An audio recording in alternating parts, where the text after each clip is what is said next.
इसलिए आज मैं कह रहा हूं, ध्यान से सुनो कि धर्मदास के पास जो भी समय था वो सत्संग और भजन में, और जो भी उनके पास धन था वो संगत की सेवा और गुरु के आदेश में लगा रहे।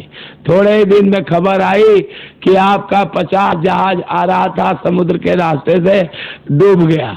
उनकी औरत ने कहा बनाओ गुरु। बड़े अच्छे गुरु बनाए कि माथ मुड़ाते ही ओले पड़ गए। पहले क्यों नहीं डूबता था जहाज? गुरु बनाते ही 50 जहाज डूब गया। कह ले रे मूर्ख, रत्ती रत्ती पर पाप जन्म जन्म का जमा था। 50 ही जहाज हुआ था, एक ही बार में सब साफ हो गया। ऐसा धोबी कहाँ मिलेगा जो जन्म जन्म के सारे दाग एक ही बार में छोड़ा दे। ये तो गुरु की अपार कृपा हो गई। कहने अच्छा तो बनाए रखो। थोड़े ही दिन में खबर आई कि आपका कारोबार खत्म हो गया। कहने लगे अच्छा हुआ, इस कारोबार से झूठ छल कपट धोखा करके नरक और 84 में जाता। अब गुरु ने जो कारोबार बता दिया सत्संग सेवा भजन का, अब इससे ये लोक भी ठीक हो जाएगा और अंत में परलोक भी मिल जाएगा। अब वही करूंगा जो गुरु ने बताया। अब ये चलो खत्म हो गया तो अच्छा हुआ। थोड़े ही दिन में खबर आई कि आपका एक ही बच्चा जवान लड़का था और वो मर गया। धर्मदास ने कहा इतने ही दिन का लेना देना था, लेना देना खत्म हुआ चला गया। लेना होता तो रहता, देना होता तो रहता, लेना देना खत्म हो गया चला गया, कोई बात नहीं। गुरु महाराज क्या कहते हैं, ध्यान से सुनना नानाजियो। गुरु महाराज कहते हैं कि बेटा बनके, बेटी बनके, दामाद बनके और बहू बन के कौन आता है? जिसका तुम्हारे साथ कर्मों का लेना देना होता है। लेना देना नहीं होगा तो नहीं आएगा। ध्यान से सुनना। गुरु महाराज कहते हैं एक फौजी था, उसके माँ नहीं, बाप नहीं, शादी नहीं, बच्चे नहीं, भाई नहीं, बहन नहीं, अकेला ही कमा कमा के फौज में जमा करता जा रहा। तो थोड़े दिन में एक सेठ जी फौज में माल सप्लाई करते थे, उनका परिचय हो गया। सेठ जी ने कहा जो तुम्हारे पास पैसा है वो उतने के उतने पड़ा है, तुम मुझे दे दो, मैं कारोबार में लगा दूं तो पैसे से पैसा बढ़ जाएगा, इसलिए आप दे दो। फौजी ने सेठ जी को पैसा दे दिया। सेठ जी ने कारोबार में लगा दिया। कारोबार उनका चमक गया, खूब कमाई होने लगी, कारोबार बढ़ गया। थोड़े ही दिन में लड़ाई लग गई। लड़ाई में फौजी घोड़ी पर चढ़ के लड़ने गया। घोड़ी इतनी बदतमीज थी कि जितने जोर जोर से लगाम खींचे उतने तेज भागे। खींचते खींचते उसके गलफर तक कट गए, लेकिन वो दुश्मनों के गोल में जाके खड़ी हो गई। दुश्मनों ने वार किया, फौजी भी मर गया, घोड़ी भी मर गई। अब सेठ जी को मालूम हुआ कि फौजी मर गया तो सेठ जी बहुत खुश हुए कि उसके कोई वारिस तो है नहीं, अब ये पैसा देना किसको? अब मेरे पास पैसा भी हो गया, कारोबार भी चमक गया, लेने वाला भी नहीं रहा। तो सेठ जी बहुत खुश। तब तक कुछ ही दिन के बाद सेठ जी के घर लड़का पैदा हो गया। अब सेठ जी और खुश कि भगवान की बड़ी दया है, खूब पैसा भी हो गया, कारोबार भी हो गया, लड़का भी हो गया, लेने वाला भी मर गया। सेठ जी बहुत खुश। तब तक वो लड़का होशियार था, पढ़ने में समझदार था। सेठ जी ने उसको पढ़ाया लिखाया। जब पढ़ लिख के बड़ा हुआ तो सोचा कि अब ये कारोबार संभाल लेगा, चलो अब इसकी शादी कर दे। शादी करते ही घर में आ गई बहुरानी, दुल्हन आ गई। अब उसने सोचा कि चलो अब बच्चे की शादी भी हो गई और पढ़ लिख लिया, वो कारोबार संभालेगा। तब तक बच्चा बीमार हो गया। अब वैद्य जी के यहाँ, डॉक्टर साहब के यहाँ और हकीम साहब के यहाँ सेठ जी दौड़ रहे हैं और जो मांग रहा वो दे रहे हैं और जो दवा दे रहा वो खिला रहे हैं और दवा असर नहीं कर रही, बीमारी बढ़ रही, पैसा बर्बाद हो रहा, बीमारी बढ़ती जा रही और रोग घट नहीं रहा, पैसा खूब लग रहा। अब अंत में डॉक्टरों ने कह दिया कि लाइलाज मर्ज हो गया, इसको अब असाध्य रोग हो गया, अब ये बच्चा 2 दिन में मर जाएगा। डॉक्टरों के जवाब देने पर सेठ जी निराश होकर बच्चे को लेकर रोते हुए आ रहे। रास्ते में एक आदमी मिला, कहा अरे सेठ जी कैसे दुखी हो, क्या हो गया? कहा महाराज ये बच्चा जवान था, हमने सोचा बुढ़ापे में मदद करेगा, अब ये बीमार हो गया, शादी होते ही हमने इसके लिए खूब पैसा लगा दिया, जिसने जितना मांगा उतना दिया, लेकिन आज डॉक्टरों ने जवाब दे दिया कि अब ये बचेगा नहीं, असाध्य रोग हो गया, लाइलाज मर्ज हो गई, अब ये ले जाओ घर, 2 दिन में मर जाएगा। कहा जी सेठ जी तुम काहे दिल छोड़ रहे हो? मेरे पड़ोस में एक वैद्य जी रहते हैं, वैद्य जी 2 आने की पुड़िया देते हैं। 2 आने की पुड़िया खाते ही मुर्दा भी उठ के खड़ा हो जाता है। अरे मुर्दा जब पुड़िया नहीं खाएगा खड़ा कहाँ से होगा? लेकिन कहने वाला अपनी बात ऐसी जोर दे के कहता है कि लोग मेरी बात का विश्वास कर ले कि जल्दी से तुम वैद्य जी की दवा ले आओ। वो दौड़ के सेठ जी गए, 2 आने की पुड़िया ले आए और पैसा दे दिया और पुड़िया ले आए और ले आके बच्चे को खिलाया। बच्चा पुड़िया खाते ही मर गया। ध्यान से सुनो, जब बच्चा मर गया, अब सेठ भी रो रहे, सेठानी, और घर में बहुरानी, अब गांव में शोर मचा। गांव वाले भी इकट्ठा होकर रो रहे कि सेठ की कमर जवानी में टूट गई, बुढ़ापे का सहारा छूट गया, बेचारे के साथ बहुत बुरा हुआ। सब लोग रो रहे। तब तक एक महात्मा जी आ गए। उन्होंने कहा भाई क्यों रोना धोना? कह ले ये सेठ जी का जवान बेटा था और मर गया, इसीलिए सब रो रहे हैं, सब दुखी है। कहा क्यों सेठ जी, रोना क्यों? कहा कि महाराज जवान बेटा मर गया। अरे तो आपको क्यों रोना? कहा मेरे को, कि मेरा बेटा मरा तो और किसको रोना? कहने लगे अरे उस दिन तो आप बड़े खुश हुए थे। बोले किस दिन महाराज? अरे जिस दिन फौजी ने पैसा दिया था। कह ले हाँ, कारोबार के लिए पैसा मिला तो खुशी तो थी। कहने लगे उस दिन तो आपके खुशी का ठिकाना ही नहीं था। बोले किस दिन? अरे जिस दिन फौजी मर गया कि अब देना नहीं पड़ेगा, माल बहुत हो गया, कारोबार चमक गया, अब देना भी नहीं पड़ेगा, तो आप तो बहुत खुश हुए। कह ले हाँ महाराज खुश तो था, और उस दिन तो आपके खुशी का ठिकाना ही नहीं था, पता नहीं कितनी मिठाइयाँ बट गई। बोले किस दिन? अरे जिस दिन लड़का पैदा हुआ था। महाराज लड़का होता है तो सब खुश होते हैं, मैं भी हो गया तो क्या बात? कहने लगा उस दिन तो आपकी खुशी से पैर जमीन में नहीं पड़ता था। बोले किस दिन? अरे जिस दिन बेटा ब्याहने जा रहे थे। कहला महाराज बेटा ब्याहने जाता तो हर आदमी खुश होता है, तो मैं भी हो गया। तो जब इतने बार खुश हो गए तो जरा सी बात के लिए रो क्यों रहे हो? महाराज ये जरा सी बात है, जवान बेटा मर गया, जरा सी बात है। कह ले अरे महाराज वही फौजी पैसा लेने के लिए बेटा बन के आ गया, पढ़ने में, लिखने में, खाने में, पहनने में और शौक में, श्रृंगार में जितना लगाना था लगाया, शादी ब्याह में सब लग गया। अब ब्याज दर ब्याज लगा के डॉक्टरों को दिलवा दिया। अब जब 2 आने पैसे बच गए तो वो भी वैद्य को दिलवा दिया और फिर पुड़िया खा के चला गया। जब कर्मों का लेन देन था पूरा हुआ गया, कहने लगे हमारे साथ तो कर्मों का लेन देन था, चलो हमारे साथ तो जो हुआ सो हुआ, लेकिन वो जवान बहुरानी घर में रो रही है, जवानी में उसको धोखा दे के विधवा बना के चला गया, उसका क्या जुर्म था कि उसके साथ ऐसा किया? कहा ये वही घोड़ी है जिसने जवानी में उसको धोखा दिया, उसने भी उसको जवानी में धोखा दे दिया। ऐ लारियो, अगर तुम सत्संग सुनोगे तो तुम इनके लिए रोने वाले नहीं और ये तुम्हारे लिए रोने वाले नहीं, लेकिन सत्संग न सुनने से, विवेक न होने से तुम इनके लिए रोते हो, ये तुम्हारे लिए रोते हैं। जब तुम्हारे साथ कर्मों का लेन देन है, कर्मों का लेन देन पूरा हुआ, चला गया, रोना किस लिए? धर्मदास ने सत्संग सुना था इसलिए कहते हैं कि लेन देन खत्म हुआ, चला गया, कोई बात नहीं। थोड़े ही दिन में खबर आई कि आपकी औरत भी मर गई। कहला इतने ही दिन का रिश्ता था, पूरा करके चली गई, कोई बात नहीं। अब घर बचा, घर में बैठे भजन कर रहे, मूसलाधार बरसात हुई, छत बैठ गई। आगे बरंडा में बैठ के भजन कर रहे, दूसरी बरसात में बरंडा भी बैठ गया। आगे एक दीवार बचा, उस पर धोती तान के भजन कर रहे, तीसरी बरसात में दीवार भी ढह गई। अब आगे पेड़ बचा, उसी के नीचे भजन कर रहे। कबीर साहब उधर से आए, कह ले बच्चा धर्मदास कहाँ रहते हो? कह ले हजूर जहाँ रखते हैं वहाँ रहता हूँ।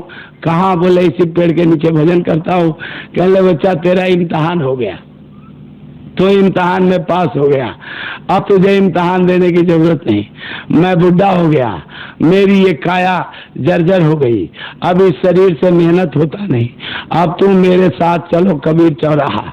बनारस में एक चौराहा जिसके बगल में कबीर साहब का आश्रम आज भी कबीर चौराहे के नाम से मशहूर है, वहाँ ले गए और कहा जैसी दया तुम पर हो गई ऐसी दया इन पर भी हो जाएगी, अंदर से तुम्हारी भी इनकी भी संभाल करूंगा, तुम इनको चेताना बताना, रास्ता देकर भजन करा के घर लाना अब मेरा ये काया जर्जर हो गई, मैं छोड़ के जाना चाहता हूँ।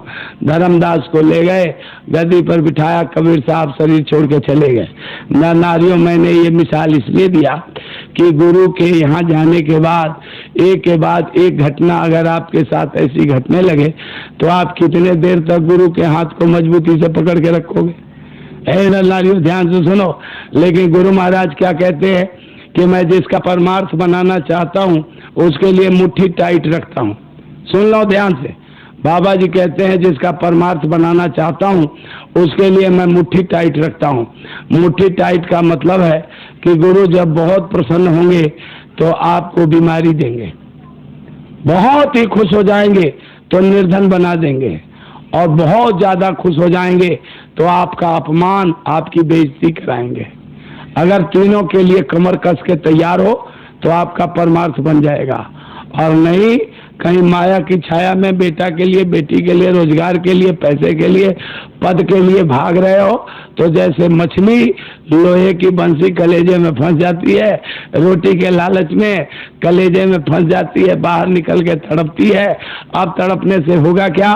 तेल कढ़ाई में गरम हो रहा, हाँ, सरसैया मिर्चैया पीस के तैयार है, धारदार हथियार खरड़ खरड़ करके खाल छुड़ाया जाएगा और टुकड़े कर करके तेल मसाले में पकाई जाएगी, जबड़े के नीचे दबा के तेरे कर्मों की सजा दी जाएगी।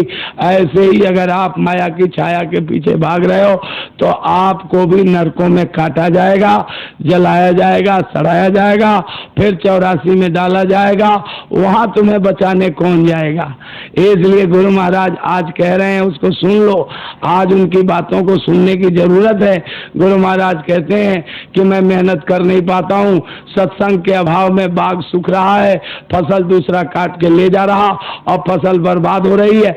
तुम जाओ, लोगों को सत्संग सुनाओ ताकि लोगों में भजन करने का भाव जगे, तो लोग भजन करें तो आगे आने वाले तकलीफ में लोगों को आराम मिले, मदद मिले।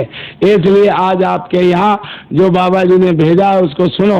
नर नारियों, बढ़ई के हाथ में लकड़ी पड़ेगा, कुल्हाड़ी चलेगी, आपको मालूम होना आरी चलना है, बसला चलना है, रंधा चलना है, रेग माल लगना है, तब जाके चमक के बाजार में कीमत लगना है।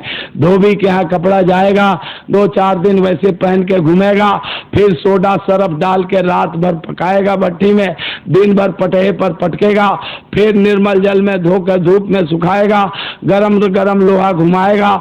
जब पहन के चलोगे तो लोग पूछेंगे कि किस धोबी से कपड़ा धुलाया, तब तो लोग अपना कपड़ा देंगे। आप ध्यान से सुनो। बाबा जी कहते हैं कि ऐसे ही सतगुरु के हाथ में जब जीव आता है तो जहां जहां उरेब होता है, जहां जहां ऐब हो रहा है, जहां जहां टेढ़ा मेढ़ा होता है, वहां रगड़ करके, घीस करके, काट के, छील के, चास के, सब तरह से जब चमका कर और जब बाजार में फेंक देते हैं तो सारी दुनिया उनके पीछे और वो दुनिया के आगे। लेकिन जो कोई भाग गया रगड़ने में, घीसने में, तो वो दुनिया के सबसे पीछे और दुनिया सबसे आगे। इसलिए नारियों, गुरु जब तुम्हारी धुलाई सफाई करें तो उस समय पर आप दोष मत लगाओ, गुरु से नाराज मत हो, गुरु से तुम दुखी मत हो, गुरु से हमेशा उनकी मौज में, उनकी रजा में रजा, उनकी मौज में खुश रहो, तब बात बनेगी। एक बात विशेष सुन लो कि जब आप लोगों के ऊपर संकट आए, आप लोगों पर तकलीफ आए, तो उस समय साधन भजन बढ़ा दो, ध्यान सुमिरन बढ़ा दो, भजन बढ़ा दो। जैसे सूरज निकलता है, रात की अंधेरा मिट गई, ओस खत्म हो गया, ठंडी चली गई, सब तरफ के अंधेरा खत्म, चोर चाई का डर खत्म और निर्भय होकर आप अपने काम में लग गए। ऐसे ही गुरु का स्वरूप प्रकट हो गया तो तुम्हारी सब तकलीफें खत्म हो जाएंगी।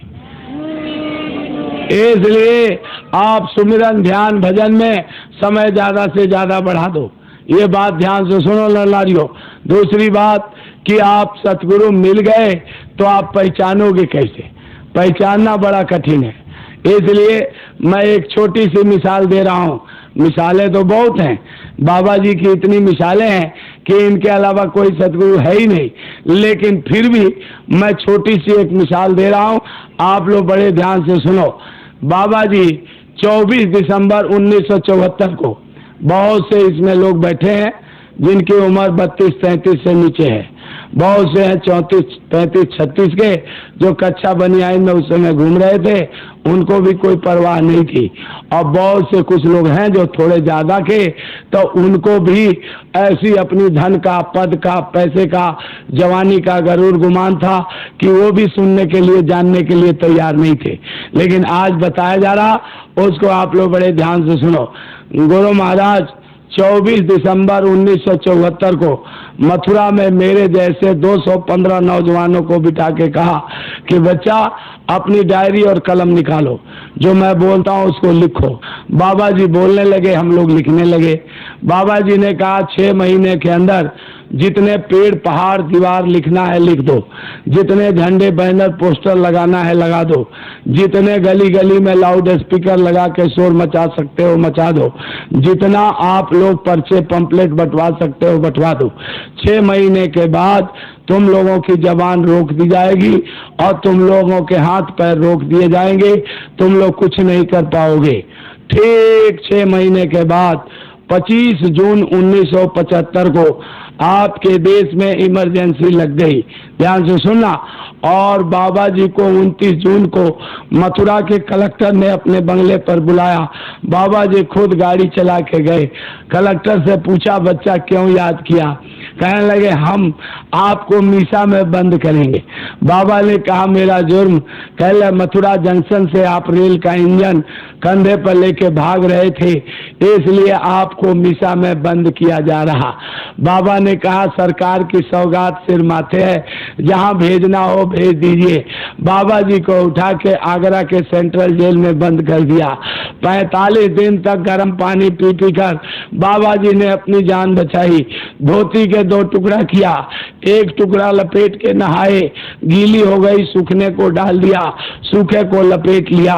45 दिन के बाद जब प्रेमियों को मालूम हुआ तो बाबा जी के लिए भोजन और कपड़ा जेल में जाने लगा। बाबा जी ने एक दिन कहा, बच्चा मैं कल सुबह डॉक्टर को दांत दिखाऊंगा। 5000 से ऊपर प्रेमी आगरा के जेल के सामने खड़ा होकर जय गुरुदेव का नारा लगा रहे और बाबा जी पीपल के पेड़ के नीचे, जहां पर मंदिर हनुमान जी की मूर्ति लगी है, वहां बैठ के कुर्सी पर डॉक्टर को दांत दिखाने के बहाने से बाबा जी दर्शन दे रहे। जेलर ने वायरलेस किया दिल्ली कि बाबा जी के साथ अगर इंतजाम नहीं हुआ तो इतने बच्चे आ गए हैं उनके कि उठा कर लेके चले जाएंगे, हम कुछ नहीं कर पाएंगे। दिल्ली से आदेश आया कि बाबा जी को बरेली सेंट्रल जेल में, बांस बरेली, राय बरेली नहीं, जो रामपुर से आगे उत्तर प्रदेश में मुरादाबाद, रामपुर से आगे बरेली है, वहां के सेंट्रल जेल में भेज दिया। बाबा जी ने, सुनो ध्यान से, वहां दिवाली के दिन, लारियो, दिवाली के दिन जब तुम दीवा जलाते हो, मिठाई बांटते हो, खुशियां मनाते हो, उस समय पर बाबा जी के पैरों में 4-4 किलो की बेड़ी पहनाकर और तन्हाई में, जहां बैठ नहीं सकते थे, खड़ा नहीं हो सकते थे, लेट नहीं सकते थे, वहां इनको बंद कर दिया। बाबा जी ने छोटे से सिगरेट के कागज पर लिख करके बाहर भेजा कि बच्चा चुनाव होने वाला है, तुम लोग इसकी तैयारी करो। CID ने रिपोर्ट दे दिया कि बाबा जी अपने भक्तों को चुनाव के लिए आगाह कर रहे। प्रधानमंत्री ने 1 साल के लिए इमरजेंसी बढ़ा दिया। तो बाबा जी ने कहा, अब क्या देखते हो, बंद कर, भर दो जेल। 3 दिन के अंदर 80,000 भाई बहनों ने उत्तर प्रदेश के जेलों को भर दिया। और ये माताएं बहनें, कई माताओं बहनों को जेल में बच्चे हुए।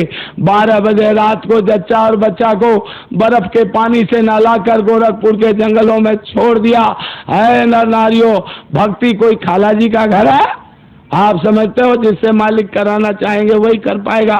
और बाबा जी को उठा के वहां से, और जब जेल भर गया तो 18 दिन में चुनाव की घोषणा कर और बाबा जी को हवाई जहाज पर बिठाकर कर्नाटक की राजधानी बंगलोर के सेंट्रल जेल में भेज दिया।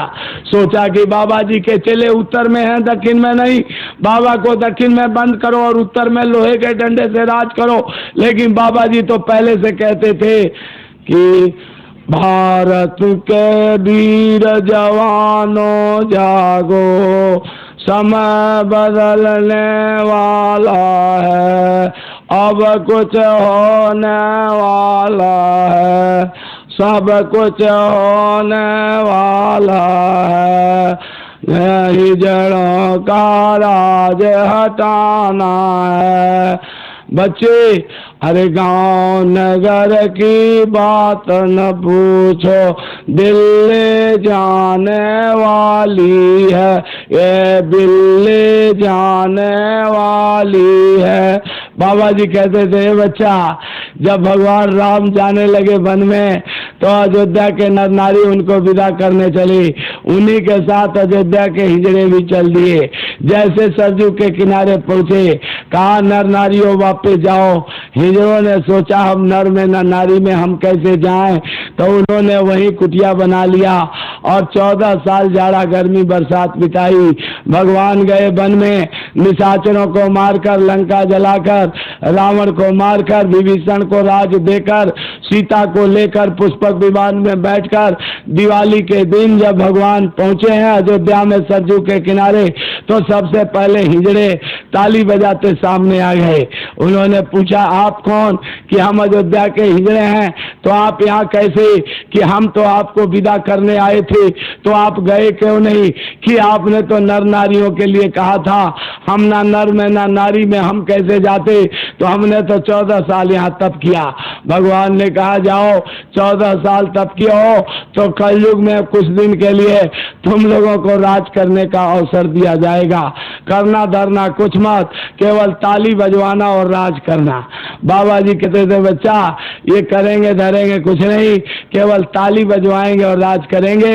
असुख धर्म कर्म यदि लाना है, हिजड़ों का राज हटाना है। न्याय हली के बच्चों में अब खटपट मचने वाला है, अब कुछ होने वाला है, सब कुछ होने वाला है। गांव नगर की बात न पूछो, दिल्ली जाने वाली है, ये दिल्ली जाने वाली है, ये चूहे भगने वाले हैं, सब कुछ होने वाला है, अब कुछ होने वाला है। अरे राशन दो तब भाषण दो, नहीं तो अपना आसन दो। बाबा जी की मौज हो गई, बाबा जी की मौज हो गई, बच्चों को इंदिरासन दो, बच्चों को इंदिरासन दो। बाबा जी तो पहले से कहते थे। बाबा जी को भेजा बंगलोर, इधर व्यवस्था चरमरा गई, प्रधानमंत्री घबरा गई, पार्टी बिखर गई। बाबा जी को हवाई जहाज में बिठाया और दिल्ली के तिहाड़ जेल में 13 नंबर बैरक में ले आके बंद कर दिया। सोचा शेर को पिंजरे में बंद कर दिया, गीदड़ हो गया होगा। प्रधानमंत्री ने चिट्ठी लिखा और Devendra Kumar Sen director general CBI के और कृष्ण चंद्र लेफ्टिनेंट गवर्नर उप राज्यपाल दिल्ली के और पंडित कपिंदर रामायणी जो प्रधानमंत्री के गुरु थे, तीनों चिट्ठी लेके पहुंचे। बाबा जी धीरे धीरे बेड़ी पहने और मिलने वाले हॉल में आकर एक स्टूल पर बैठ गए। उन्होंने कहा, बाबा इस कागज पर दस्तखत कीजिए, आपको जेल से छोड़ा जा रहा। बाबा जी अंतर्जामी, जान रहे इसमें क्या लिखा हुआ। सीधा कह दें मैं दस्तखत नहीं करूंगा तो लोग कहेंगे इतने बड़े संत होकर और ऐसे उदंड भाषा का उपयोग किए। इसलिए उन्होंने शिष्ट भाषा में कहा कि ये बच्चा, मेरा चश्मा तो मेरे बिस्तर पर छूट गया, तुम लोग जरा पढ़ के बताओ क्या लिखा है। जब उन्होंने पढ़ के सुनाया, बाबा ने कहा, कागज मोड़ के जेब में डालो, मैं इस कागज पर दस्तखत नहीं करूंगा। Devendra Kumar Sen director general CBI के कड़क के बोले कि अगर आप इस कागज पर दस्तखत नहीं करोगे तो 3 साल तक इसी जेल में सड़ोगे। बाबा ने कहा, अब मेरा स्टेटमेंट लिख लो। क्या? पहली बात, बच्चा रेडियो अखबार पर दे देना और टेलीविजन पर। बाबा जी ने ये कहा, पहली बात, कांग्रेस खत्म। किसने कहा? जिसके आंख खुले हुए थे। नर नारियों ध्यान से सुनो, सतगुरु कहते आंखन देखी और निगुरा कहता कागज लेखी। बाबा जी की आंख खुली थी, ऐसी जगह बंद थे जहां ईसा मसीह की तरह से सूली पर चढ़ाए जा सकते थे, गुरु तेग बहादुर की तरह गर्दन काटा जा सकता था, लेकिन उनको दिख रहा था आगे क्या हो रहा, इसलिए उन्होंने कहा कांग्रेस खत्म। दूसरी बात कि 25 मार्च से आगे कोई इमरजेंसी चली गई तो इमरजेंसी लगाने वाले अंदर और हम बाहर। और तीसरी बात कि 25 मार्च से आगे कोई माई का लाल मुझे जेल में नहीं रख सकता।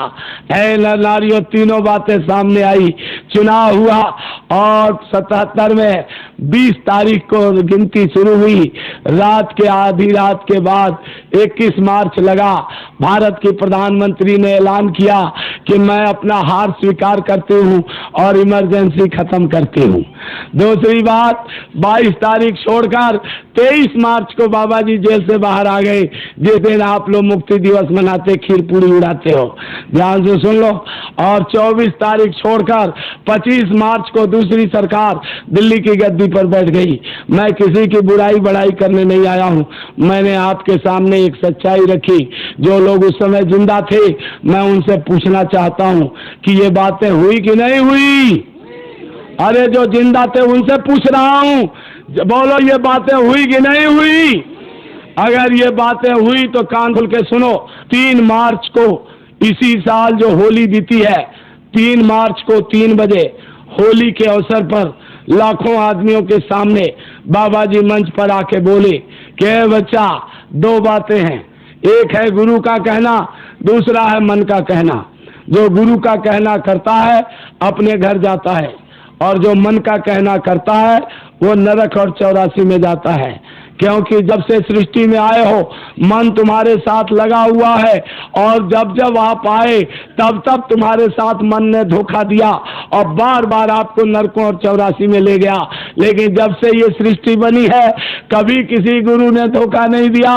गर्दन दे दी, बच्चे दीवार में चुना दिया, हाथ पैर कटवा लिए, जिंदा खाल उधेड़वा लिया, आग में डाल दिए गए, गरम तेल में डाल दिया गया, गरम रेत की वर्षा कर दी गई, लेकिन किसी भी सतगुरु ने कभी किसी को धोखा नहीं दिया। इसलिए जो गुरु कहे करो तुम सोई, और मन के कहे चलो मत कोई। जो गुरु कहते हैं क्यों कि वो आए वही देश से जहां तुम्हारो धाम, तुमको घर पहुंचाओ ना एक उनका काम। लेकिन कोई कोई संत पकड़ी है बहना, करोड़ों में कोई एक संत की बात को पकड़ेगा, और जो पकड़ेगा वो अपने घर जाएगा, और जो नहीं पकड़ेगा वो नरक और 84 में जाएगा। बाबा ने कहा बच्चा, और जो यहाँ आए हैं उनको भी और नहीं आए हैं उनको भी बता दो कि आगे भारी तकलीफ आ रही है, और उस तकलीफ का मुकाबला भौतिक साधन से नहीं होगा, उसका मुकाबला भजन से होगा। भजन कब होगा? जब गुरु मिलेंगे, गुरु रास्ता बताएंगे। ए बच्चा, जिन लोगों को रास्ता मिल गया है सुबह 4 बजे भोर में उठ करके सुमिरन ध्यान भजन करो। ध्यान से सुनो न नारियों, सुबह 4 बजे का समय आपका निजी समय है। सुबह 4 बजे भोर में उठ करके और सुमिरन ध्यान भजन करो। शाम को मोहल्ले के स्त्री पुरुष इकट्ठा होकर एक प्रार्थना करो, फिर सुमिरन ध्यान भजन करो, फिर प्रार्थना करके अपने अपने घर जाओ। ये काम आपको करना। बाबा जी यहाँ पिछले साल 14 तारीख को दिए खिचड़ी के दिन यहाँ आकर के आप लोगों से कह के गए। अब कितने लोग करते हो सुमिरन ध्यान भजन, ये तो आप जानो, आपका काम। लेकिन मैं यहाँ से जो कह के जाऊंगा वो धरती आसमान में चला जाए, आसमान धरती पे आ जाए, सब संभव है। लेकिन इस बोरी वाले की बात एक भी इधर उधर नहीं होने वाली, क्योंकि मेरी बात ही नहीं है, बाबा जी की बात है। बाबा जी कह रहे जिस दिन ये समझ जाओगे कि ये बोरी वाला बोल रहा, एक भी बात अपने जीवन में नहीं उतारोगे और नरकों और 84 में चले जाओगे। जिस दिन ये समझोगे कि गुरु महाराज के पास अब वो ताकत नहीं है जितना जोर जोर से चिल्ला चिल्ला करके और तुम लोगों से कह सकें, इसलिए उन्होंने भेजा कि जाके इनसे कहो कि सुमिरन ध्यान भजन करो। नहीं करोगे तो आगे आपत आ रही है, कोई भौतिक साधन तुम्हारी मदद नहीं करेगी। इसलिए आज मैं कहने आया हूं, कान खोल के सुन लो अच्छी तरह से। कह नारियों, आप लोग सुमिरन ध्यान भजन सुबह भी करो, शाम को भी करो और लग जाओ। आगे समय बहुत खराब आ रहा है। बाबा जी कहते हैं, ये बच्चा जैसे इमरजेंसी में हम सामने प्रकट हुए थे, जिस समय इन माताओं के बहनों के गर्भ से 2 महीने 4 महीने 6 महीने के बच्चे फेंके जा रहे थे और ये भाई बैठे हैं, बहन बैठी हैं, इन लोगों की नसें काट कर मनुष्य आत्माओं के आने का रास्ता रोका जा रहा था और लोग मंदिरों में पूजा कर रहे थे। तमेव माता च पिता त्वमेव त्वमेव बंधु च सखा त्वमेव त्वमेव विद्या द्रविणं त्वमेव त्वमेव सर्वं मम देव देव। हे भगवान, तुम ही माता हो, पिता हो, तुम ही मित्र हो, भाई हो, तुम ही विद्या धन माल खजाना सब कुछ हो। जब भगवान ही सब कुछ था तो 7 बच्चे देवकी के मारने पर 8वां कृष्ण बन के आया। जहाँ करोड़ों बच्चे नाली में फेंक दिए गए, क्यों नहीं किसी के सिर पर खड़ा होकर बोला? केवल बाबा जी सामने आए, 4-4 किलो की बेड़ियां पहनी, तन्हाई में रहे, गर्म पानी पी के जीवन बिताया। किस लिए? कि आप लोग पैदा होकर शराब पीकर माँ की, बहन की, बेटी की, भांजी की, भतीजी की पहचान करोगे और हाथ पकड़ के पटक दोगे कि तू भी औरत है, तेरे साथ भी वही होना चाहिए। बाबा ने इसलिए कष्ट नहीं उठाया था कि आप टेलीफोन और टेलीविजन के माध्यम से देश के बच्चे बच्चियों का चरित्र गिराकर देश का सर्वनाश करोगे। इसके लिए बाबा ने कष्ट नहीं उठाया था कि आप शराब और मांस के नशे में हिंदू, मुसलमान, ब्राह्मण, हरिजन, इंसान और जानवरों का कत्लेआम मचाओगे। बाबा ने इसलिए कष्ट नहीं उठाया था कि आप लोग गुलामी के कागार पर ले जाकर देश को बेचोगे। बाबा जी ने इसलिए कष्ट उठाया था कि आप लोग मनुष्य शरीर में रहोगे, मैं भी मनुष्य शरीर में रहूंगा, मैं भगवान से मिलने का भेद बताऊंगा और भजन करा के सबको घर पहुंचाऊंगा। इसलिए बाबा ने कष्ट उठाया था। बाबा उस समय भी सामने आएंगे जब घटना घटने जा रही है, लाशों पर लाशें बिछ जाएंगी, उठाने वाला मिलेगा नहीं यार, जमाना बदलेगा। बाबा जी आपके सामने आएंगे। ध्यान से सुनो, गुरु महाराज ने कहा लोगों से कह दो कि लोग सुमिरन ध्यान भजन करें, नहीं तो उस समय मदद कोई कैसे करेगा। चक्की के 2 पार्ट के बीच में जो अनाज आ जाता है, पीस के आटा सत्तू बन जाता है, फटक कर झटक कर अगर वो पहुंच गया कील के पास, दूरी के पास, उसकी रक्षा हो जाती है। जो वक्त के संत सतगुरु वक्त की धूरी है, जो इनके पास आ जाएगा उन सब की रक्षा हो जाएगी, बचाएंगे। जैसे मीरा के गुरु ने मीरा को बचाया और प्रहलाद के गुरु ने प्रहलाद को बचाया, ऐसे तुम्हारा भी गुरु कोई घास फूस का नहीं है, माटी की मूर्त नहीं है, तो ये भी बचाएंगे, सामने आएंगे, आपकी मदद करेंगे। इसलिए आज आपसे बताया जा रहा कि नारियों, आप इस मौके का लाभ उठाओ। जो लोग होली के अवसर पर जिनको नामदान नहीं मिला है, आपके मित्र हैं, दोस्त हैं, रिश्तेदार हैं, भाई हैं, परिवार है, सबको समझा बुझा के ले चलो, पुराने भी चलो, नए भी चलो और सब लोग आशीर्वाद लेके आओ। आगे बड़ी भारी तकलीफ आ रही है, बाबा जी आप लोगों को उसमें बचाना चाहते हैं। इसलिए मैं छोटी सी एक मिसाल बता रहा हूं, ध्यान से सुनो। जिस समय पाकिस्तान से लड़ाई लगने वाली थी, अभी लड़ाई नहीं लगी थी 71 में, बाबा जी 7 नवंबर को वहाँ सोनपुर से हरिहर छतर, जहाँ गजग्राह की लड़ाई हुई थी, जहाँ गंगा और गंडक का संगम है, 50,000 साइकिल यात्रियों के साथ रामलीला मैदान तक और रामलीला मैदान से मथुरा, मथुरा से आगरा, फिरोजाबाद, एटा, मैनपुरी, इटावा होते हुए कानपुर में 1500 किलोमीटर यात्रा थी। अब बाबा जी 7 नवंबर को चले थे और 21 नवंबर को दिल्ली के रामलीला मैदान में आना था, लेकिन 7, 8, 9 नवंबर को एक दूसरे महात्मा का सत्संग सत्संग रामलीला मैदान दिल्ली में हो रहा था। उनके प्रेमी ने मुझसे कहा कि डॉक्टर साहब आप भी हमारे गुरु जी का सत्संग सुन लीजिए। हमने कहा चलिए। चले गए। 7:30 बज रहा, शाम को अंधेरा हो रहा, रोशनी का बड़ा अच्छा इंतजाम था। लेकिन जैसे गुरु जी मंच पर आए उनके, तैसे ही बिजली के लिए ब्लैकआउट का रिहर्सल का सायरन बजा घुघू, और घुघू बजते ही बिजली गुल हो गई। अब बिजली गुल होने पर बच्चियों के साथ जो अभद्र व्यवहार हुआ, मैं उसका वर्णन नहीं कर सकता। मैंने उस लड़के से पूछा कि ये कैसे गुरु हैं कि इनके मंच पर आते ही बिजली चली गई? क्या ये समय को आगे पीछे टाल नहीं सकते? तो किस बात के सतगुरु हैं? सतगुरु को तो सब ज्ञान रहता है, समय को आगे पीछे टाल सकता है, समय की चाबी उसके मुट्ठी में होती है। क्या इन्हों ये बिजली को टाल नहीं सकते थे? ये समय आगे पीछे नहीं कर सकते थे? किस बात के गुरु हैं? बोला गुरु क्या करें, ब्लैकआउट का रिहर्सल चल रहा था, अब ब्लैकआउट हो गया तो गुरु जी क्या करें? हमने इसी मैदान में हमारे गुरु जी आएंगे 21 नवंबर को, और दिल्ली में बम गिर रहा होगा, जहाजें गिर रही होंगी, लड़ाई लग गई होगी, फिर भी हमारी बिजली 1 मिनट के लिए नहीं जाएगी और कार्यक्रम निर्विघ्न होगा। कहा होगा तो मैं देखूंगा। बाबा जी 21 नवंबर को 4 बजे पूरे ताम झाम के साथ 50,000 के हजूम को लेकर जब रामलीला मैदान में पहुंचे तो तुर्कमान गेट की तरफ उनकी कुटिया और मंच, और अजमेरी गेट की तरफ हमारा रिसेप्शन, जहां मैं बैठे लोगों के भोजन ठहरने का, पानी का इंतजाम में लगा हुआ था। 4 आदमी ऑक्सीजन फैक्ट्री में काम करने वाले कानपुर के आए, कहने डॉक्टर साहब 3 जहाज बॉर्डर पर गिरा दिया गया, लड़ाई लग जाएगी, बिजली नहीं मिलेगी, कार्यक्रम कैसे होगा? हमने जहाज बॉर्डर पर गिरा है, अगर दिल्ली में गिरा होता तो भी हमारी बिजली नहीं जाती और कार्यक्रम निर्विघ्न होता। इतने में एक बच्चा दौड़े आया कि गुरु महाराज मंच से उतरे और उतर के झंडा फहराने गए। झंडा की रस्सी को ऐसे पकड़ा, कहा बच्चा मैं ये झंडा फहराने आया था, लेकिन मेरा ये झंडा बंधा हुआ जाएगा।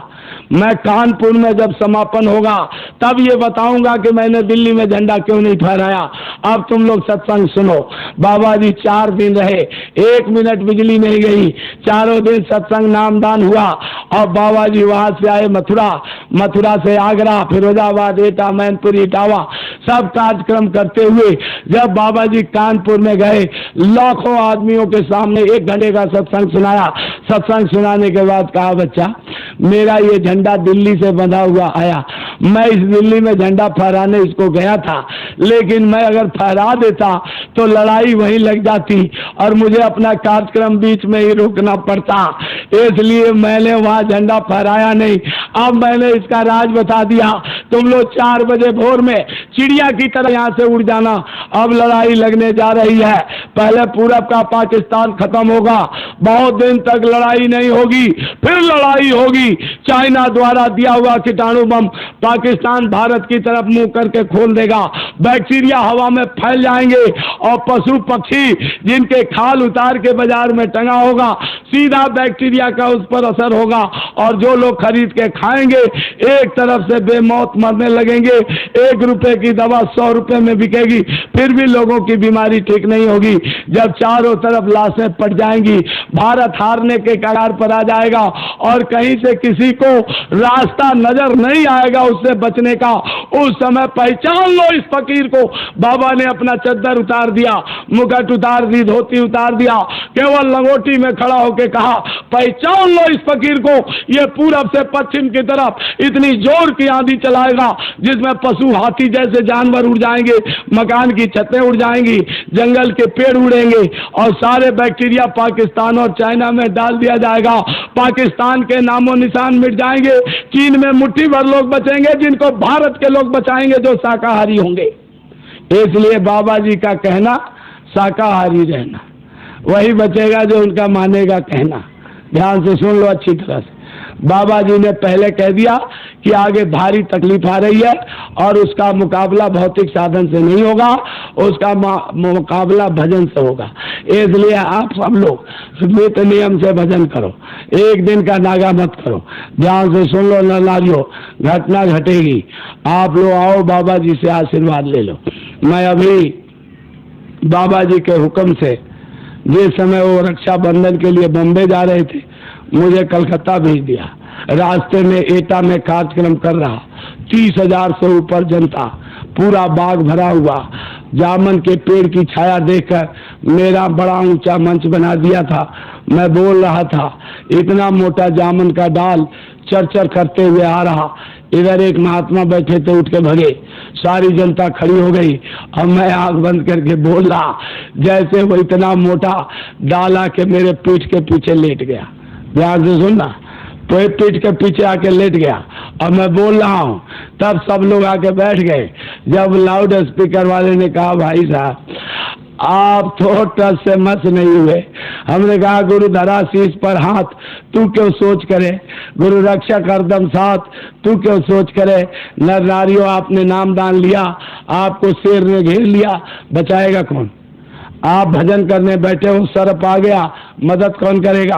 गुरु जिस दिन नामदान देता है, जैसे तुम्हारी छाया एक पल के लिए साथ नहीं छोड़ती, गुरु हर पल तुम्हारे साथ रहते हैं, तुम्हारी रक्षा करते हैं।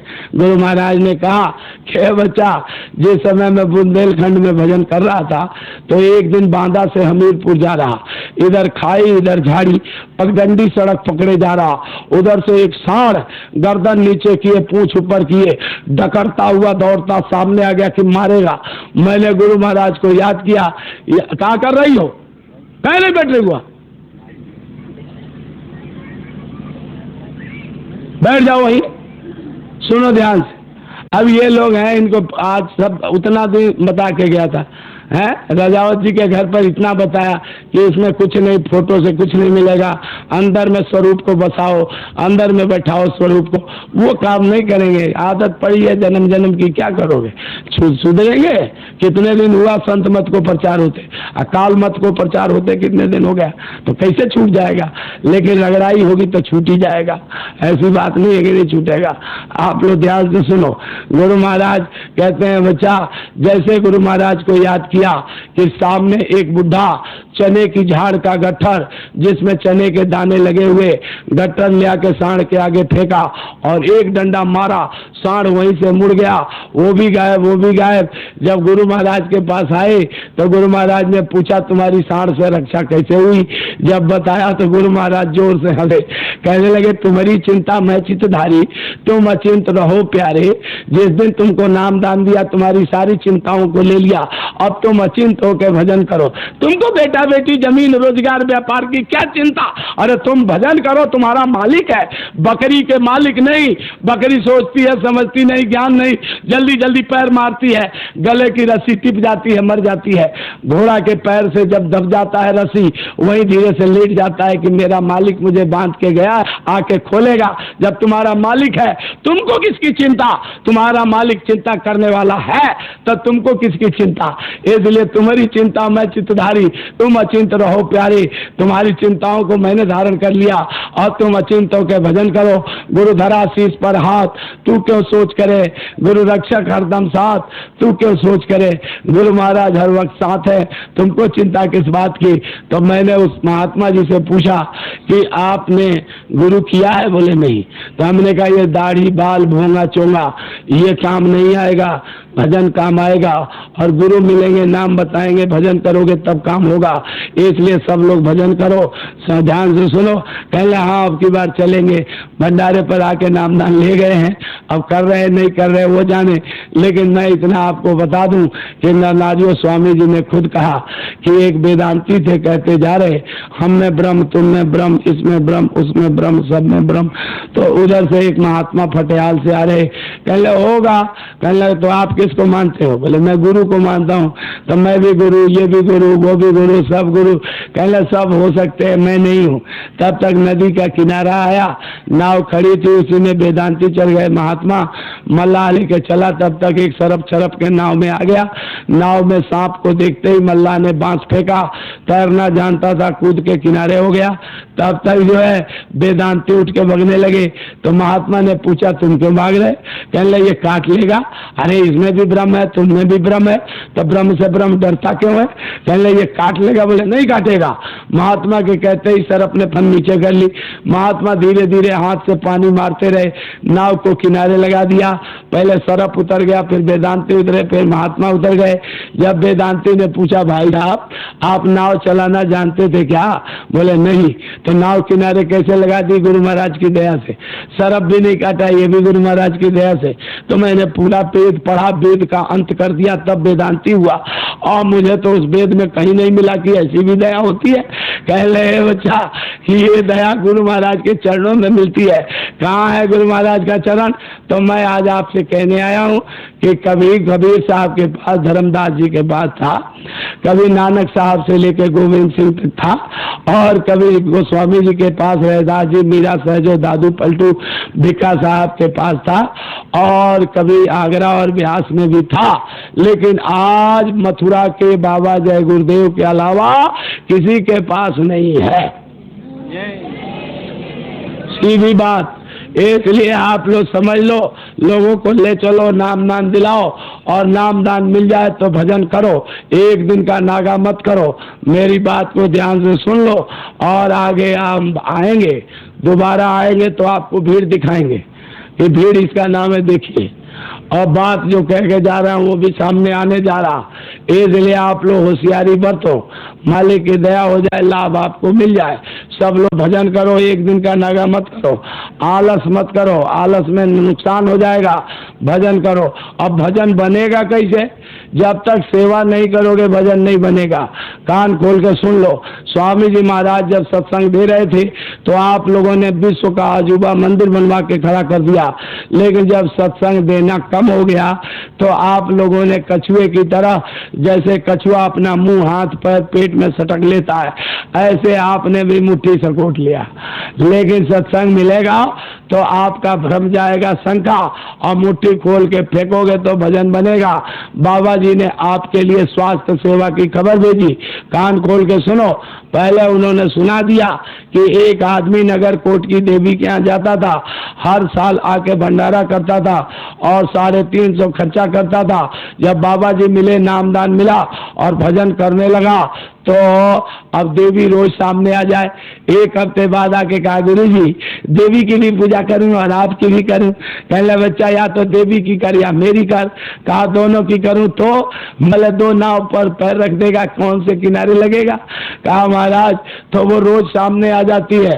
कहने लगे जी उसके लिए कुछ किया होगा? बोले 350 हर साल उसके नाम पर भंडार में लगाता था।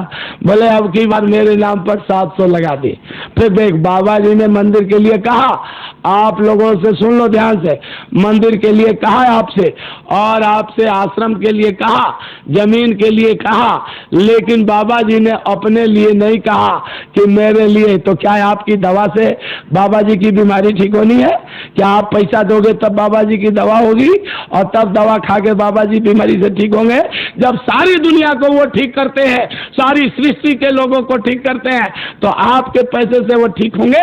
लेकिन बाबा जी आपका भजन बनाना चाहते हैं। कहते हैं समय थोड़ा रह गया तो इन लोगों का काम चलते चलाते कर दिया जाए। इसलिए आप लोगों से कहा जा रहा, ध्यान से सुन लो। बाबा जी ने कहा सेवा, स्वास्थ्य सेवा, मुट्ठी खोल के फेंको। लेकिन फेंकोगे कब? जब तुमको होश होगा।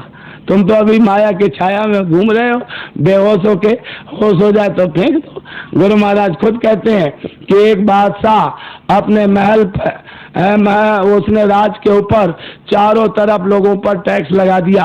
सारी जनता टैक्स के रूप में सारा धन जब दे दी तो राजा ने देखा अब किसी के पास एक पैसा नहीं है, तो उसने ऐलान किया कि जो कल सुबह एक पैसा लेकर आएगा मैं उसके साथ अपनी लड़की ब्याह दूंगा। अब लोगों ने प्रयास किया, कहीं एक पैसा मिला नहीं। सब निराश होकर उदास होकर घर में आ गए। उधर उसने एक बच्चा था जिसका बाप मर गया था। माँ उसको बड़े लाड प्यार से पाल रही थी। माँ ने सोचा कि ये बच्चा सब लोगों की तरह से ये भी भाग रहा, मेहनत कर रहा। तब तक बच्चा आ गया, कहा माँ मुझे 1 पैसा दे, मैं राजा की बेटी से शादी करूंगा। माँ ने कहा बेटा लोगों के पास पैसे होते तो राजा इस तरह का ढिढोरा नहीं पिटवाता, तू भी निराश होके उदास होके बैठ जा जैसे और लोग बैठ गए। कहा क्या कहा, देती है पैसा की सर कलम करके रख दूं? कहा अरे बेटा मेरी तू जो है एक ही औलाद है, तेरा बाप मर गया, तू भी मर जाएगा, बुढ़ापा बिगड़ जाएगी, तू ऐसा मत कर। ऐसा मत कर, दे पैसा नहीं तो सर काट के आगे रख दूंगा तेरे। माँ ने कहा ठहर जा, नहीं मानता तो जा अपने बाप की कब्र खोद। कब्र में उनके मुंह पर 1 पैसा रख के दफनाया गया था, नहीं मानता है तो ले आ और अपने मंसूबा पूरा कर ले। गया, रात भर बाप की कब्र खोदी, उसमें 1 पैसा मिला, उस पैसे को लेकर आया, कहा राजा ये लीजिए पैसा, अपनी लड़की से शादी कर दीजिए। राजा ने कहा बेटा शादी तो होगी लेकिन ये बताइए पैसा कहाँ से लाया? कहा चाहे जहाँ से लाया, हमने आपकी मांग पूरी की, आप मेरी कीजिए। पहले ऐसे नहीं, फिर कैसे कि तुझे बताना पड़ेगा पैसा कहाँ से लाया। बोला नहीं बताया तो तेरे ऊपर राज खजाने में चोरी का इल्जाम लगेगा और सुबह तेरी फांसी हो जाएगी। बच्चे ने कहा बड़े अच्छे, मैं तो सेहरा बांध के आया था कि शादी होगी और अब आप गले फांसी लगाओगे। ठहर जाओ, मैं पूरी दास्तान सुना देता हूँ, कहानी बता देता हूँ। उसने पूरी बात बताई कि मैंने अपनी माँ के सामने जिद किया। माँ ने कहा नहीं मानते हो तो जाओ अपने बाप की कब्र खोदो, वहीं 1 पैसा मिलेगा और उस पैसे को ले जाओ और अपने मंसूबे पूरा कर लो। मैंने बाप की कब्र खोदी, उसी में पैसा मिला, अब तो अपनी लड़की से शादी कर दीजिए। कहे राजा ने कहा मंत्री पूरे देश की कब्र खोदवा दो, सारे कब्र में बहुत पैसे गड़े हैं और सारे पैसे मेरे खजाने में लाओ। जैसे इमरजेंसी में हल्ला मचा प्रधानमंत्री का कि सबकी नसबंदी कर दो, सबकी नसें काट दो, उस समय पर हत्या होने लगी, वैसे ही उस समय पर अत्याचार हो रहा। सब लोग देख रहे हैं कि जिंदा से भी लिया, मरे हुए मुर्दा से भी ले रहा, लेकिन कोई कह नहीं रहा कि राजा अत्याचारी है। अब बाबा जी जैसे इमरजेंसी में सामने आए थे, वक्त के संत सदगुरु थे, ऐसे ही गुरु नानक देव जी उस वक्त के गुरु थे। वो भी राजा के महल के सामने बैठ के ईंट रोड़ा पत्थर इकट्ठा किया और अपने दामन में रखकर चादर में जोर जोर से उछाल रहे। वहीं से बादशाह की सवारी जा रही, उसने पूछा क्या कर रहे हो? कहने लगे ये सब सामान इकट्ठा किया हूँ, संभाल के रख रहा हूँ, जब जाऊंगा तो अपने साथ लेके जाऊंगा। बोले अरे मूर्ख, कहीं ईंट रोड़ा पत्थर किसी के साथ जाता है? बोला क्यों नहीं, जब तुम मुर्दा खुदवा खुदवा के 1-1 पैसा इकट्ठा करके खजाना में भर रहे हो, जब तुम जाओगे तुम्हारा खजाना तुम्हारे साथ जाएगा, तो यही खजाना मेरे साथ भी मेरे साथ जाएगा। ए राजा रोते हुए पैरों पर गिर पड़ा कि ना वो किसी के साथ जाता, नहीं ये किसी के साथ जाता, आप मेरे ऊपर दया कीजिए, रास्ता बताइए, मैं भजन करूंगा। वही बता के रास्ता बताया, भजन राजा करने लगा। मानसरोवर में जब सूरत पहुंची, काम क्रोध मोह लोभ अहंकार धुल गया, शील क्षमा संतोष विरह विवेक से जब श्रृंगार हुआ तो साफ शब्दों में लिखा कि गोधन गजधन बाज धन और रतन धन खान, जब आवे संतोष धन सब धन दूरी समान। मुट्ठी खोल के फेंकोगे तब जब मोह खत्म होगा, सत्संग के बिना नहीं होगा। सत्संग होगा तब मोह जाएगा, भ्रम जाएगा। जब मुट्ठी खोल के माया को फेंकोगे तब सदगुरु के हाथ को मजबूती से पकड़ोगे। एक ही हाथ है, इसमें गोबर भरा है तो इसमें घी कैसे रखोगे, दूध कैसे रखोगे? उसको पहले फेंकोगे तब। इसलिए ये माया की छाया फेंको, भजन बनेगा, भजन बनाना है।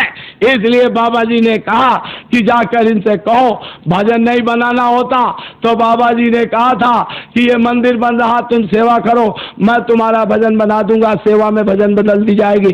तो तुमने ने सुना, लेकिन नहीं। अब आपको बता रहा हूं, बाबा जी दर्शन दे रहे, और कैसे दर्शन देते हैं? कहते हैं सामने देखो आंख खोल के, और मैं भी तुम्हारी तरफ देखूं और तुम भी मेरी तरफ देखो। अभी भंडारे पर बहुत तो बच्चों के, बच्चियों के, औरतों के, आदमियों के हाथ पकड़ लिया, कहा कि जाके कहना अपने क्षेत्र में कि मैं बाबा जी से हाथ मिला के आई हूं। हाँ, तो लोग विश्वास नहीं करेंगे क्योंकि लोगों ने काफिले का हजूम देखा है, भीड़ देखी है। उस समय दर्शन इतना दुर्लभ था, सबने देखा है, लोग विश्वास नहीं करेंगे, कहेंगे तू झूठ बोल रहे। तब उससे कहना कि तू होली पर चल, मैं तेरा भी हाथ मिलवा के लाता हूँ। जो कहे उसे कहना कि तुम होली पर आओ, मैं तुम्हारा भी हाथ मिलवा देता हूँ। अब बाबा जी के हाथ में क्या है, वो तो 14 जनवरी को आपके यहाँ बताया ही था पिछले साल कि इस हाथ में क्या रखा है। तो हमको जब मिलेगा चौराहे पर खड़ा होकर चिल्लाओगे कि ऐसा दयाल धरती पर नहीं आया और ऐसी दौलत देने वाला नहीं आया, जो दौलत दिया, जो ये जन्म है हमारा हीरा हो गया, नहीं तो कोयला बन जाओगे, राख बन जाओगे। ए लल्लारियो, ये मौका चुको मत। इसलिए मैं कह रहा हूँ, बाबा जी ने कहा कि आप लोग ले आओ तो दर्शन करो, तो आँख खोल के देखो। जिस तरह से व्यास जी ने ध्यान योग की साधना शुरू की थी, उस समय बड़ी बड़ी आंखों वाली मूर्तियां गांव के बाहर खड़ी की जाती थी, शहर के बाहर। लोग खेती से, दफ्तर से, दुकान समय निकाल के आते थे, मूर्तियों के आंखों में आंखें डाल के देखते थे, आंख बंद कर लेते थे, फिर आंख खोल के देखते थे, फिर आंख बंद कर लेते थे। जब रूप देर तक सामने रहता था, खिंच जाते थे, ध्यान योग की साधना सफल हो जाती थी। बाबा ने कहा, मैंने जुक्ति बता दिया, घर में मुझे प्रसन्न चेहरे को देख के जाओ और घर में बैठ के और चद्दर ओढ़ के और चुन्नी ओढ़ के, पल्ला ओढ़ के, कंबल ओढ़ के, और जैसे खुले आंखों से सामने देख रहे हो वैसे देख रहो। सामने वो मोहनी मूर्त आई और उसमें इतना आकर्षण, इतनी कशिश है कि खींच लेंगे, और खींच करके तुम्हारी सूरत, जीवात्मा जो बूंद है, वह शब्द के जहाज पर बिठाकर, और जो शब्द रूप गुरु का रूप है, वो समुद्र में ले जाकर डाल देंगे। अब ये बूंद समुद्र में गिरते ही समुद्र का रूप हो गई। कभी लहर, कभी समुद्र, कभी समुद्र, कभी लहर, वही बूंद महाबूंद महासागर हो गई। इसी के लिए ये अनमोल मानव तन मिला है। अब की बार इससे आप लोग अपना काम कर लो, आपका लोक परलोक दोनों बन जाए। घटना घटेगी, मदद आपकी गुरु से मिलेगी। गुरु हाड़ मांस के नहीं, गुरु वह शब्द रूप है, चेतन रूप है, प्रकाश रूप है, नूर रूप है। आप उसका ध्यान, सुमिरन, भजन करो। आप जैसे मंदिर में जाते हो, एक इधर फूल फेंका, पत्ता इधर बतासा फेंका, सिंदूर लगाया, भगत की डिग्री लेके आ गए, ये भी नहीं देख रहे हो कि मूर्ति कल वाली है या आज दूसरी है, कपड़ा कल का पहने हैं या नहीं पहने हैं, ये भी नहीं देखते, तो ध्यान किसका करो, सुमिरन किसका करो, भजन किसका करो। बाबा जी कहते हैं समय तो रहा नहीं। अब व्यास जी ने जब शुरू किया था तब किया था, अब लोगों के पास समय नहीं, कौन करे।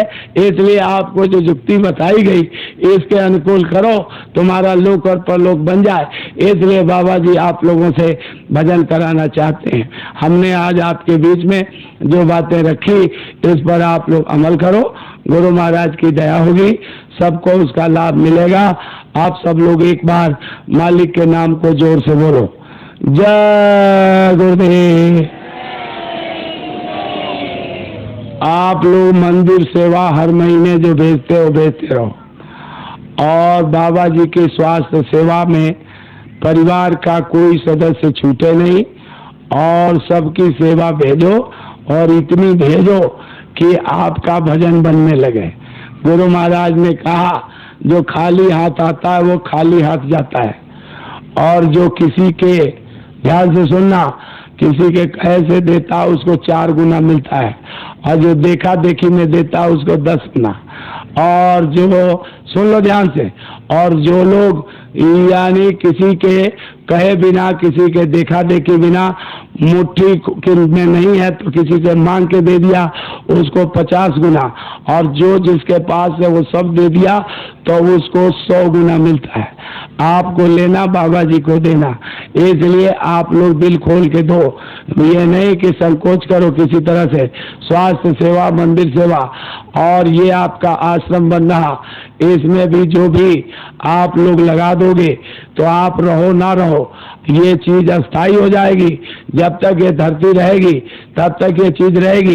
बाबा जी ने क्या कहा कि बच्चा, जब हाईवे के ऊपर बनेगा और हिंदुस्तान भर के लोगों ने काफिला को देखा है, और हिंदुस्तान भर के लोग जब जहां से जहां कोई जा रहा होगा और उसको रात बिरात रुकने का मौका मिल गया, और आपने अगर गृहस्थ आश्रम के नियम का पालन किया, यानी भूखे को रोटी खिला दिया, रहने का ठिकाना बना दिया, तो वो आदमी आपके साथ जुड़ जाएगा। तो जो काफिलों से और उससे नहीं हुआ, वो हाईवे पर के जो आपके आश्रम होंगे, उन आश्रमों से, संगतों से लोग जुड़ जाएंगे, सेवा से जुड़ जाएंगे, श्रद्धा से जुड़ जाएंगे, प्रेम से जुड़ जाएंगे। तो आपको प्रेम, श्रद्धा और सेवा विश्वास का ऐसा मूर्ति बना लेना कि आपकी मूर्ति के तरफ सारी दुनिया आकर्षित होकर खींच कर चली आवे, और तब तुम्हारी संगत पड़े और हरा भरा बाग रहे, गुरु तुम्हारा प्रसन्न हो जाए, तुम्हारी जीवात्मा का कल्याण कर दे। इसलिए आप लोग इस बात में जो भी बन सके अपने परिवार से, घर से, रिश्ते से निकाल कर इसमें भी लगाओ, ताकि ये बन जाए आपका, और बन जाए तो आपके लिए काम हो जाए। इसलिए आप लोगों से निवेदन किया जा रहा, और स्वामी जी महाराज के लिए आज आप में से जो कोई कुछ देना चाहे तो आपके बीच में लोग झोला लेके आएंगे, जो आपकी श्रद्धा हो दे देना। एक बात ध्यान से सुनो, पहले भी कहा था, ये जो आप लोग प्रसाद ले आते हो, एक आदमी कोई पहले ही दूर झोला लेके खड़ा रहे और उसी में सबसे ले ले, बोरी ले लो, सब में ले लो, एक तरफ बैठ करके इसको पहले ही से खोल के प्रसाद के लिए तैयार करके रखो, ताकि जब प्रसाद बंटने को हो तो बढ़ जाए। अब लोग आ रहे और इस पर मत्था टेक रहे, फोटो से कुछ नहीं होगा। आप लोगों ने स्वामी जी से सुना नहीं कि हम तो कितने पैर पर गिर करके, और कानपुर में अंतिम समय गुरु महाराज से कहा कि हजूर एक फोटो दे दें। कहले जी क्या जरूरत है, इस रूप को अंदर में बिठाओ। कहले वो तो ठीक है, लेकिन मैं तो बिठा लिया, लेकिन दुनिया के लोग पूछेंगे कि आपको ये दौलत देने वाला कौन है, तो मैं किसको दिखाऊंगा, इसलिए आप दया कर दीजिए। तब उन्होंने एक छोटा सा यानी टिकट के टाइप का फोटो दिया, और उस फोटो से वो मूर्ति बनी हुई। बाबा जी तो इतनी दया किए कि आप लोगों को बहुत तस्वीर दे दिया। उसी तस्वीर से कितने लोग तस्वीर का व्यापार करने लगे कि अब इतने का तस्वीर है, ये चमत्कारी तस्वीर है, इसे आँख खुल जाएगा, अब ये हो जाए, ये सब ड्रामा शुरू कर दिए। अरे बाबा जी कहते हैं कि अंदर में जो बताया उसको करो, अंदर में रूप को उतार लो, तब तो तुमको शब्द स्वरूप ही मिलेंगे, क्योंकि शब्द स्वरूप ही संग है, कभी न होते दूर, और निश्चय राखो चित्त में देखोगे सतनूर। सत्संग में जब भी आओ, जहाँ भी जगह मिले वहीं पर गुरु के स्वरूप का ध्यान करो, और मत्था टेक के वहीं बैठ के सत्संग सुनो। सामने बैठो, सामने एक एक बात को सुनो, नहीं हमने जगह तो दाहिनी तरफ भी नहीं है तो बाईं तरफ, लेकिन पीछे बैठ करके कभी सत्संग मत सुनो, और दूर रह करके सत्संग सुनोगे, कोई बात सुनोगे, कोई नहीं सुनोगे, फिर तुम्हारे सामने वो बात समझ में आएगी नहीं, न बात बनेगी। इसलिए ध्यान से सुनो और एक एक बात को जीवन में उतारो। अब आप सब लोग मालिक के नाम को जोर से बोलो, जय गुरुदेव। देखो कोई खड़ा नहीं होगा, सेवा लेने वाले सेवा लेंगे, प्रसाद देने वाले प्रसाद देंगे, और आप लोग प्रार्थना दोहराओ। मेरे प्यारे गुरु दातार, मंगता द्वारे खड़ा, मेरे प्यारे गुरु दातार, मंगता द्वारे खड़ा, मेरा पुकार पुकार, हर कर